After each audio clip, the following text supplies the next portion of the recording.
Welcome to Authentic Conversations with Maree Harris, PhD, and Gary Ryan. Hi Maree, how are you going? Good, Gary. Yes, back again. Back again for our fourth Authentic Conversation. I'm looking forward to it. Yes, and I would like to talk today about the impact of language on our leadership. You know, how the words we use can actually shape the way we lead, Yes. the things we believe, and also shape our relationships with our employees. And I remember back, it'd be early in the year now, that I put this article up on LinkedIn and got a lot of responses, but you immediately reacted to it. And you got back in touch with me. And even though we periodically talked over, it must be 10 years now. That's right. And we tune in, periodically and have a discussion. We've been talking ever since that we read that article on an ongoing basis. And I wrote out the quote. It was an article from Adriana Stan and Tom Goodwin. And they said that the worst thing we ever did in corporate America was to take the most vital part of any company, the people powering it, and label it so dismissively as human resources. Yes. And I was amazed at the number of people that responded to that, because obviously it does rile with a whole lot of people that we would call those, we say our people are our greatest assets, and then we call them resources. Maree, we even have courses in them. In fact, I have to be honest that one of my degrees is a graduate diploma in human resource management. And I actually thought the course was going to be about people, and I discovered very quickly it had nothing to do with people. It was all about systems and data. Yes. To my grave disappointment, maybe I hadn't read the explanation of the course guide very well, but I honestly thought it was going to be about human beings, but it actually wasn't. And you're absolutely right that if we use language like human resources, I mean, this pen's a resource. My mouse is a resource. These computers that we're using at the moment are resources. And we're going to treat them differently than we're going to treat a human being. But if we call a human being a resource, there's a fair chance we just might treat them like that. Something to be used. Yes. Something to be used. Yeah.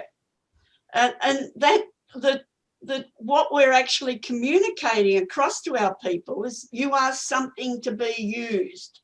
Just like we've got all the, as you said, the pen, the computer, the dictaphone, the voice recorder, the Zoom call, they're all resources we provide. And the organisation sees people just another one of them. Well, I mean, other phrases like human capital, human asset. Yeah, nearly as bad. Well, actually, because if you think about it, they imply ownership. Now, I don't know about you, but I'm pretty sure slavery got banned a long time ago. Yes. That we can't own other human beings, and that yet we have in our corporate world language that reflects ownership. And, some people out there listening to this might think, oh, God, this is just fluffy stuff. What are we worried about what we call people? Well, when words reflect meaning and meaning reflects what we really believe, and what we really believe then gets transferred to how we behave, then there's every probability when we use inappropriate language that we're going to find ourselves behaving equally inappropriately. Yes. We talk about, like lots of leaders say, or they articulate that they want their people to bring their whole selves to work.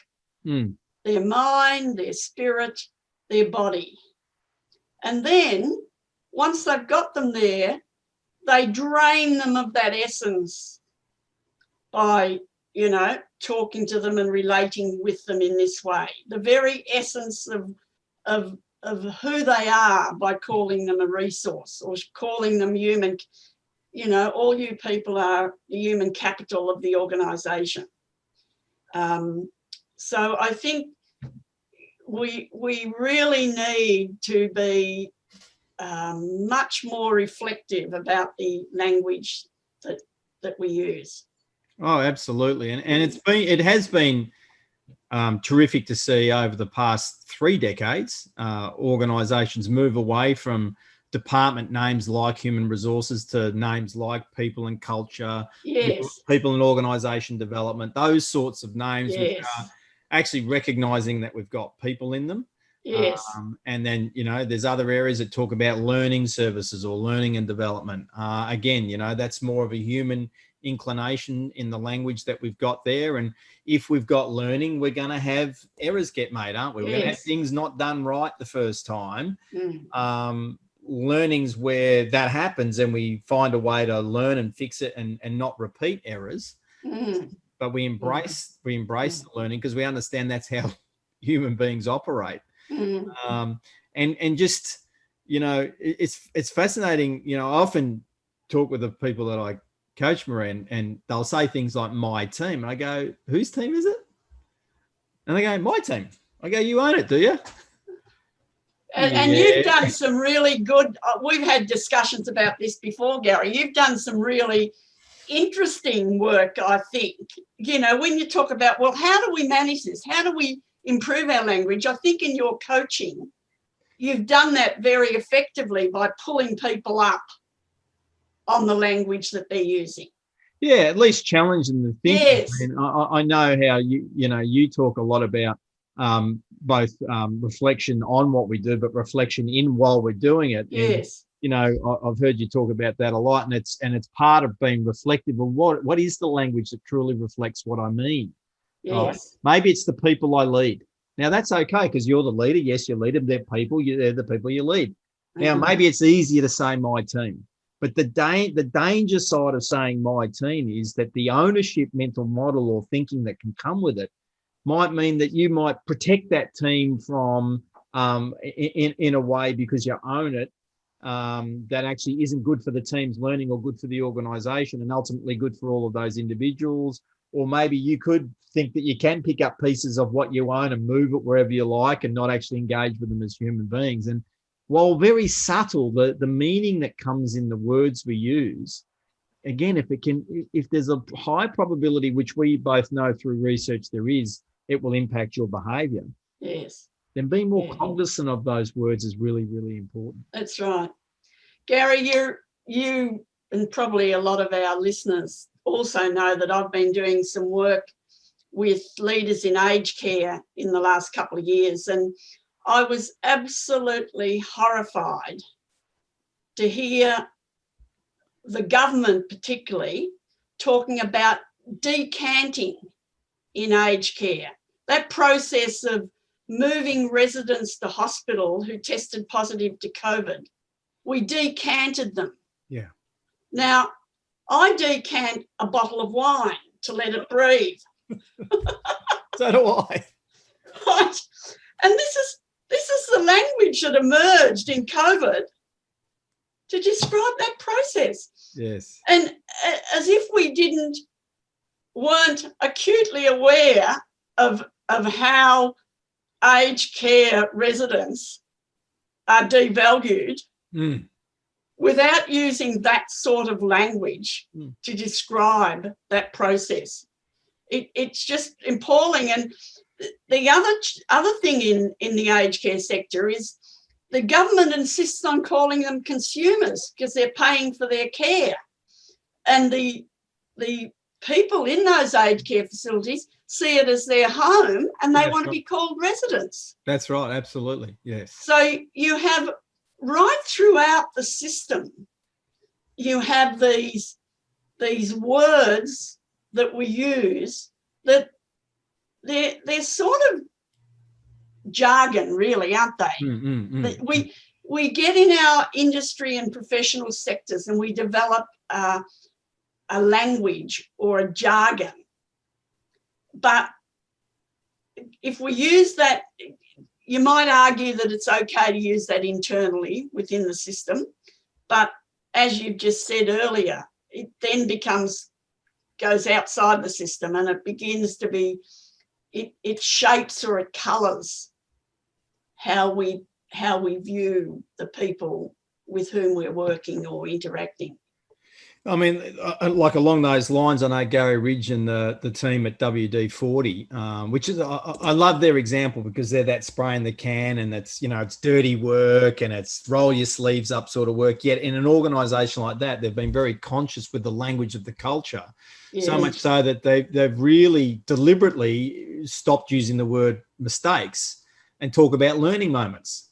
Yes. Because actually when something goes wrong, that's the reality. It's a learning moment. What can we learn here? So that doesn't happen again. And, you know, they induct people to that language. They deliberately use that language. They use the language of the team members are called tribe members because that's what we are. We believe we're a tribe and everyone's valued in our tribe and we work together, and they explain what tribe means. So some people might say, oh, this is political correctness gone mad, but it's actually not. It's actually really understanding that words have meaning. So let's use the words that reflect what we really mean. Now, if you really mean that humans are resources, don't say all the other fluffy stuff then. Just say that's what we believe. We're going to treat you like a resource. You're not going to be any different to a microphone. And that way, any human being that chooses to go to that company is going to know what to expect with how they're going to get treated. Okay, right? But I suspect, Gary, there's probably some organisations and some CEOs that want to preserve that sort of objectionable language because it gives them a sense of power and control. But I think there's probably others for whom it's a blind spot. For example, how did WD-40 organisation suddenly realise or stop and say, we're not going to talk about failures, let's talk about learning moments? You know, there's some process went on there whereby they shifted, and I suspect it was like an aha moment. Yes, it was. You know, there was an aha moment that said, this is not a good word to use. This has connotations about it that don't communicate what we want to communicate. Well, so Gary, what can we call this? What other word can we call this besides failure? And now, that process needs to go on in organisations if these things we're talking about today need to change. Yes. And in fact, that aha moment, as you described it, did in fact happen with WD-40 because in the early 2000s, Gary Ridge was doing a program where Ken Blanchard was the academic. He was running the program, and that's where this conversation occurred. And that's got Gary thinking, gosh, how can we apply that to work? And part of what I love about that story is in whatever learning we do, it could be a book that people are reading, you know, that reflective aspect of, okay, how does this apply to where I am now? Now, Gary was the CEO, so he had a lot of power. He could actually get people together and get them to have these conversations and get them to realign the language. But equally, no matter what role we're doing, you know, when we're doing that learning that we're doing and just stopping and reflecting, and maybe it might be this video that is a catalyst here. It's like, does the language we use in our organization reflect what we really believe? And if that does reflect what we really believe, is that what we ought to really believe? Is there an opportunity to actually, as you and I would call, do some, you know, deeper learning and maybe reflect on and change that? We've probably only got a few more seconds to go, but how? And I think that's a very good place, that comment of yours, to stop, Gary. That we do need to reflect on our language, and we can do it one word at a time. If any person listening, any organisation listening to us today is still using human resources, if they go away from listening to this or watching this, that they stop and think, is that what we want to call our people? And they work out, well, what do we want? What sort of a culture do we want? What sort of words do we want to use to describe that? Yeah, does that? I think that's a good place to stop. Absolutely. Yeah. And as always, it's great to chat with you, Maree.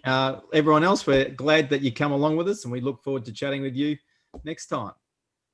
Good. Bye, Gary. See you, Maree. Thanks for joining Maree and Gary for this authentic conversation, and we look forward to sharing the next one with you.